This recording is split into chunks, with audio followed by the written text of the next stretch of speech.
কোনো কোনো দল নাকি বলছে বিএনপির এই সমস্ত কার্ড টার্ড দিবে বলছে, এগুলো নাকি সম্ভব না। আপনারাই বলেন এই কার্ড দিয়ে এইভাবে উন্নয়ন করা সম্ভব কিনা?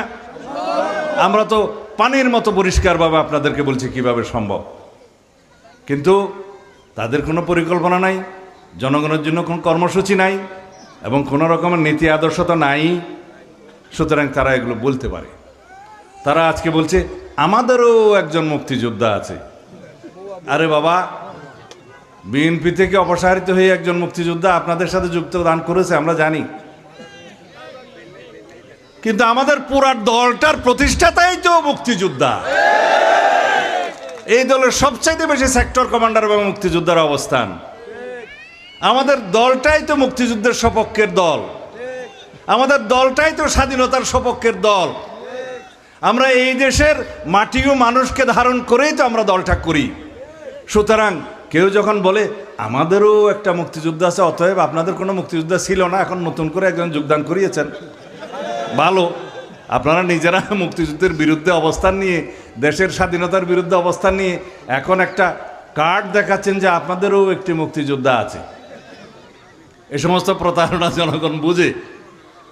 যিনি আপনাদের জোটে যোগদান করেছেন তিনি অবশ্যই একজন প্রখ্যাত মুক্তিযোদ্ধা, কিন্তু সাইনবোর্ড দেখানোর জন্য একজন মুক্তিযোদ্ধাকে দলে ভিড়িয়ে এই দেশের মানুষকে প্রতারিত করতে পারবেন না। কারণ আমাদের দলের সবাই মুক্তিযোদ্ধা, আমরা দেশপ্রেমিক, আমরা এই দেশের পক্ষের শক্তি। আর যেই দলের ইতিহাসই হচ্ছে এই দেশের স্বাধীনতাই তারা চায় নাই, তারা কিভাবে মুক্তিযুদ্ধের সপক্ষে কথা বলবে? একজন মুক্তিযোদ্ধা উধার করে হাওলাত করে কি মুক্তিযোদ্ধার দল হওয়া যাবে? আচ্ছা, আর বলছে আপনাদের পক্ষে এই দেশের ধর্মভিত্তিক দলগুলো তো নাই। কে বলল নাই?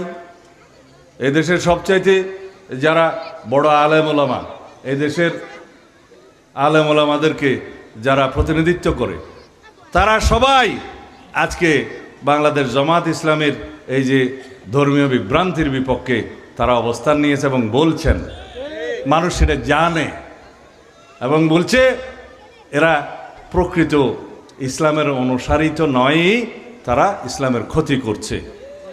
বলছে কিনা?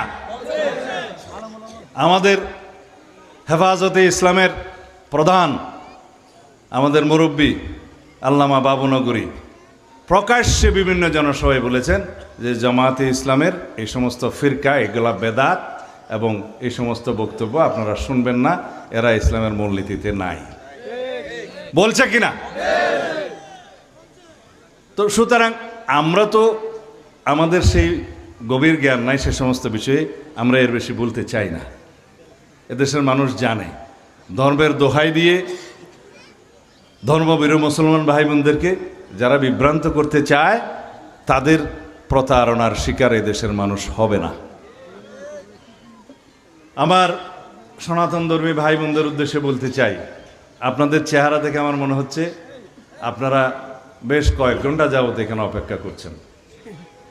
আপনার